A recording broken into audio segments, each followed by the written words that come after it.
There's new reporting this morning that the EPA ordering Norfolk Southern to pay for the train derailment cleanup in East Palestine. The EPA says it will oversee and manage the rehabilitation of contaminated water and soil, require that Norfolk Southern hold community meetings, and make sure that Norfolk Southern pays for all cleanup costs.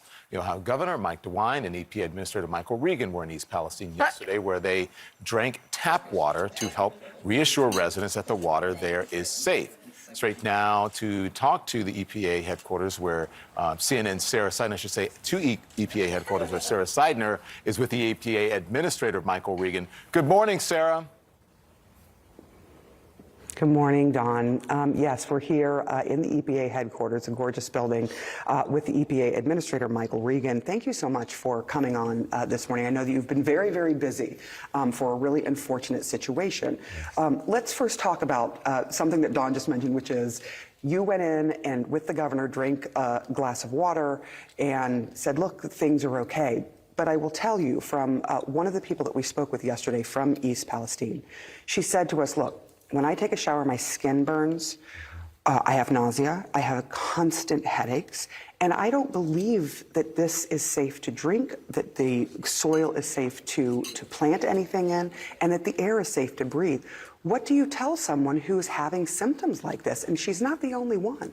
Well, you know, I think that they have a lot of trauma in that community, and people are experiencing a lot of things. The first thing I would say is anybody experiencing any adverse health impact, they should seek medical attention from their primary doctor. Or I was with the governor yesterday and they just opened a new clinic where they can guide people to seek medical attention. You know, I see them, I hear them, I'm not second guessing their experiences. What I can say is the water that has been tested and the air that has been tested is coming back with no adverse health impact levels. And so we can provide the data, but if people are experiencing things, we're not going to second guess anyone's experience. I'm asking that they seek medical attention at the local level. To your point, you're saying you believe them, that they are going through these things. And to their point, though, they say, look, you have tested, they realize that, but you can't test everything. Is it possible that some of these contaminants have made it into areas where they have not been tested and that there is still a danger there in East Palestine? Listen, I trust the data. I trust the science. From day one, we have been on the ground along with the state doing the testing. At EPA, we've deployed aerial testing, an airplane, high-tech airplane. We've deployed mobile testing, a van that is going in and out of the communities.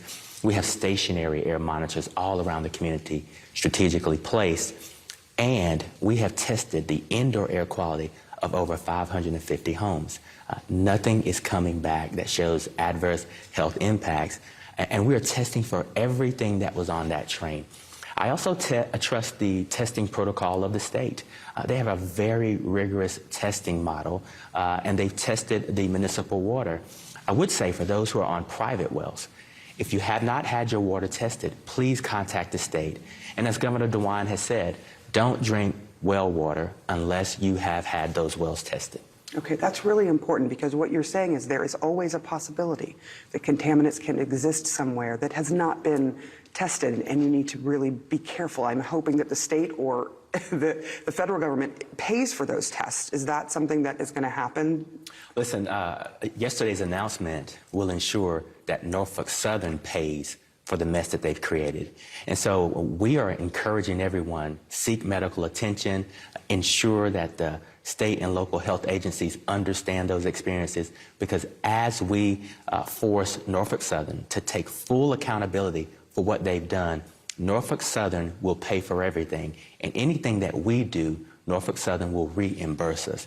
They are the ones that caused this mess. They are the ones that are going to clean up and fix this mess. Let me ask you how that's going to happen. What have you done so far as the EPA Administrator and the EPA at large to push Norfolk Southern to do all of the things that you just mentioned, to take responsibility? Yesterday's announcement sort of laid out the fact that we are transitioning from an emergency response phase, which was led by the state, with EPA supporting the state, into a cleanup, a longer-term cleanup phase.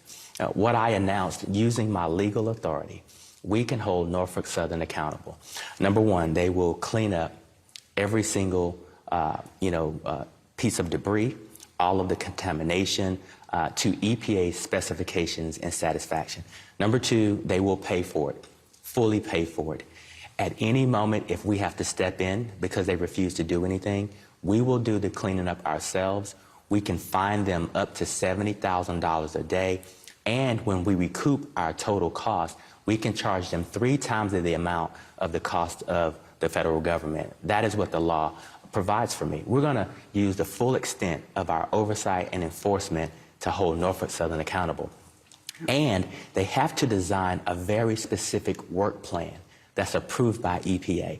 So we're going to make sure that every single step is included, no stone is left unturned, because the fact of the matter is they caused this trauma to the community, and we're going to make sure that they pay for it. Last question. You and I have traveled around. I have met up with you in places like Mississippi, West Virginia, on the water issue in this country. And the thing that keeps coming up over and over and over again is trust. The communities in these places that have dealt with something like this or that have had contaminated water, whether it be lead or bacteria, do not trust that they are going to be cared for. Yes. They don't trust the federal government, they don't trust the state government, they don't trust their local government, and they don't trust the companies who have done some of this in those specific cases. What are you going to do about the lack of trust? And they have reason for it, because sometimes they've been lied to. You know, I'll do what we talked about yesterday during the announcement, standing on the stage with Republicans and Democrats from 2 states at all levels of government. Our sole goal is to win back and earn the trust of the community. We recognize that there's a trust deficit.